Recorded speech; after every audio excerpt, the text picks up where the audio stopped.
Good morning, students. Now today lecture number is 22 and today's date is 14th May 2020. Now yesterday we discussed journal entries which we are passing at the time of revaluation of assets and liabilities and to give their accounting effect in the books of the accounts. Now from those entries we have to prepare revaluation account. So today we learn about revaluation account. Okay. So here I have drawn a specimen of revaluation account. Now revaluation is an account. So as we know, in account there are two sides, debit side and credit side. So here also debit side and credit side. Don't forget to write down debit and credit both sides. Then particulars, amount in rupees, particular and amount in rupees. This is a specimen of an account. Now in revaluation account, first we see debit side and then we see credit side. Now debit side very first entered is two assets. Now when revaluation account is debited, so whenever there is a decrease in the value of assets, यानी assets की value जब decrease होती है तो कहाँ लिखना है revaluation account में debit side. And for this you can see your entry number 2.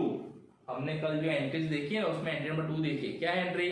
when there is decrease in the value of assets. What is an entry? Revaluation account debited to assets. So from that entry we have to do posting in revaluation account. So when revaluation account debited, so in revaluation account debit side to asset, to respective assets. Okay. And here we write down amount. Which amount? Decrease value of assets. इतना value assets का decrease हुआ है उतना.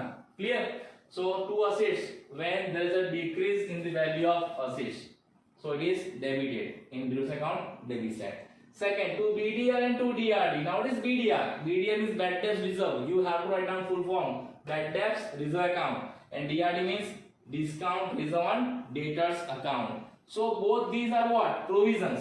These are what? Provision that we have passed in entry number 3. So whenever we are making provisions in business, it is loss for the business. हम ऐसा मानते हैं कि हमारा लॉस है और जब भी लॉस होता है तो रिवैल्यूएशन अकाउंट में किस साइड नोट होता है? Debit side. Clear? So BDR and DRD. जब बीडीआर एंड डीआरडी इंक्रीज होती है या नया क्रिएट करते हैं हम, है ना, ये आपको एडजस्टमेंट दिया होगा तो कहां लिखना है? Debit side. लेकिन मान लो बीडीआर एंड डीआरडी डिक्रीज होता है यानी जो पुरानी बैलेंस में दिया है उससे कम है अभी, तो क्या होगा? प्रॉफिट. तो कब लिखना है? Credit side.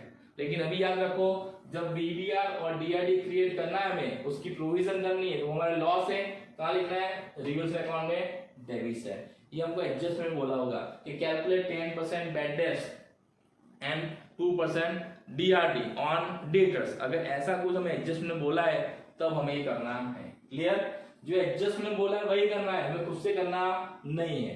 Then next is to liabilities. Now liabilities यहां कब आएगी? जब लायबिलिटीज क्या होगी? Increase.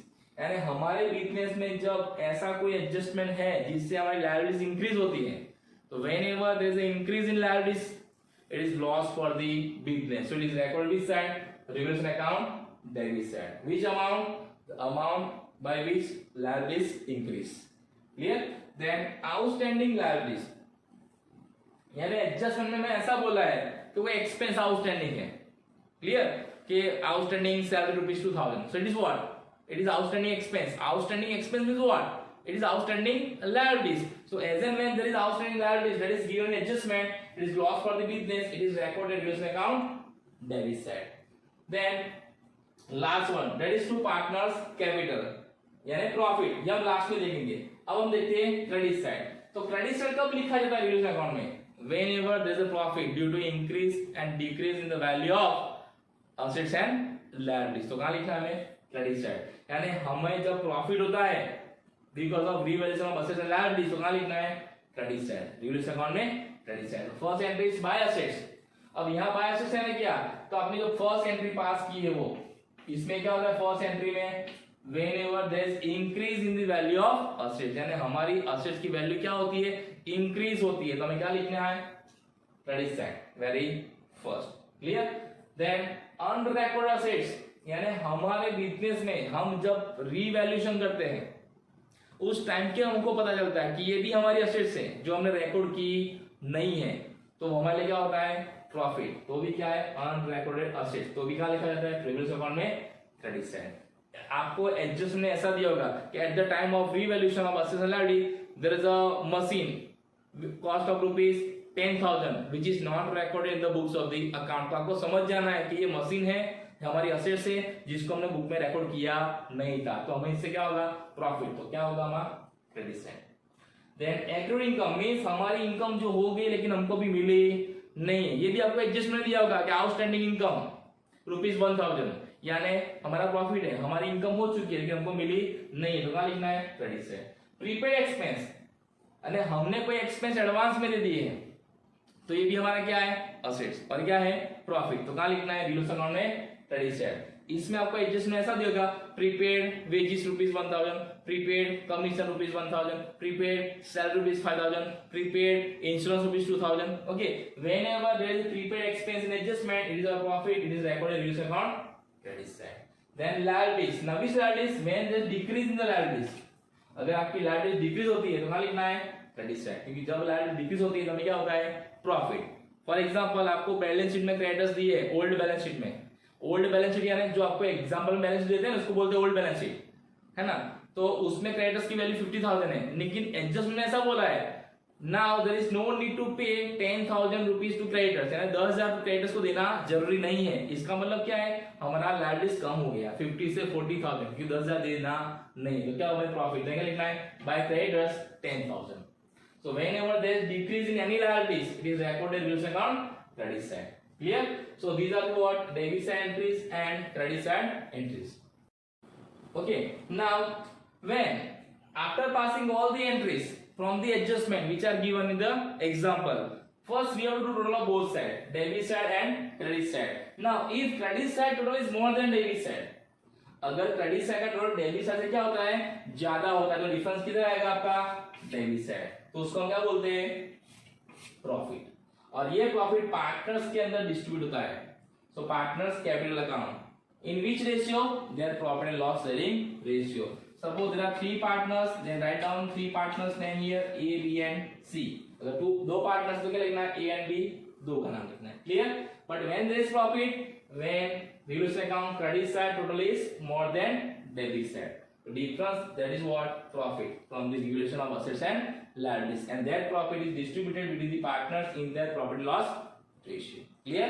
Now when there is loss, so when in reduced account debit side total is more than credit side, यानी डेबिट साइड का total credit side से ज्यादा, तो डिफरेंस किस साइड आएगा इधर, दिस साइड क्रेडिट साइड, तो क्या कहलाएगा लॉस।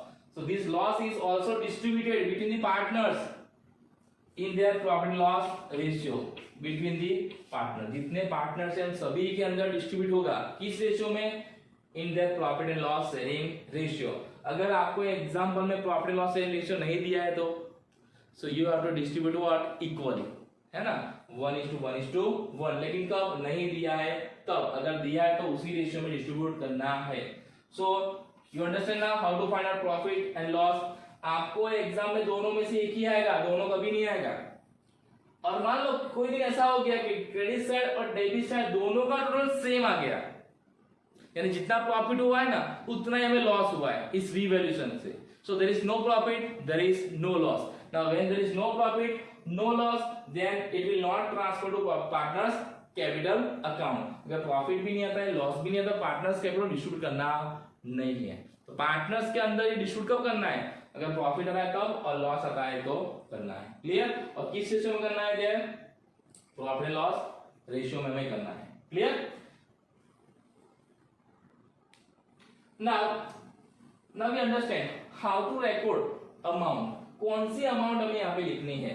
तो मैं आपको एग्जांपल देता हूं। For example in balance sheet value of land that is 1 lakh, यानी हमको जो एग्जाम में बैलेंस शीट दी है ना उसमें लैंड की वैल्यू कितनी है 1 लाख रुपीस, और एडजस्टमेंट में हमको बोला है, मान लो आपको एडजस्टमेंट नीचे दी है आफ्टर बैलेंस शीट, एज्यूम कर लो आप। सो फर्स्ट एडजस्टमेंट है कि 10% decrease in value of land. आपको एक एडजस्टमेंट ऐसा दिया कि 10% decrease, down arrow means decrease in value of land, यानी लैंड की वैल्यू 10% क्या हुए डिक्रीज हुए। एक इस तरह से देते हैं आपको एडजस्टमेंट। तो लैंड की वैल्यू कितनी है 1 लाख, तो 1 लाख का 10% कितना हुआ 10,000, तो जब वैल्यू डिक्रीज होती है तो डेबिट साइड लिखना है कि क्रेडिट साइड लिखना है? Debit side. क्यों? क्योंकि इस समय क्या होता है? लॉस होता है। और remember, whenever decrease in the value of asset it is recorded side debit side, और इंक्रीज होता है क्या लिखना है? Credit side. तो यहाँ लिखना है 10,000, और यहाँ पे क्या लिखना है? नेम ऑफ असेट, कौन सी असेट है? लैंड। तो लैंड अकाउंट 10,000 रुपीज। दूसरा आपको कैसे देंगे कि मान लो 10,000 rupees decrease in value of land, यानी आपको डायरेक्टली दे देंगे अमाउंट कि 10,000 रुपया कम हो गया है असेट्स में से। तो क्या लिखना है यहाँ पे? Again 10,000 and land.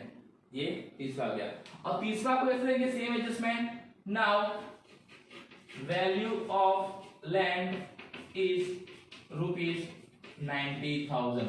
अभी लैंड की वैल्यू 90,000 हो गई है। इसका मतलब क्या है? पहले कितनी थी? 1 लाख, अभी कितनी हो गई? 90,000। इसका मतलब क्या है? 10,000 क्या होगा? डिक्रीज। अगर डिक्रीज होता तो कहां लिखना है? Debit side. तो ये हमने 10,000। Clear? So in exam they will give value of assets in balance sheet and their adjustment.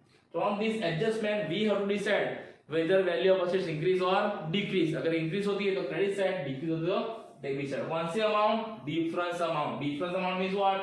Amount given in balance sheet and amount given in adjustment. Clear? So same way we have to find out value of liabilities. Same way we have to find out value of assets when it is increase.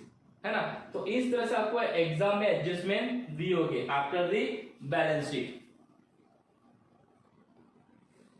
सो इस तरह से हमें revolution account prepare करना है। Okay, so today you have to note down this format in your notebooks and you have to understood in revolution account debit side which entry is pass and credit side which entry is pass, and same time you have to see journal entries which we have seen yesterday. हमने जो कल journal entries देखी ना वो 8 entries और ये account आपको देखना है। कल हम देखेंगे illustration number 7 and from that illustration we understand from the given information how we have to pass journal entries, and from that journal entries how we have to prepare this revaluation account and find out this profit and loss. Clear? So today we have seen spacing of revaluation account. Okay, and tomorrow we'll see what illustration number 7. Okay, thank you and have a nice day.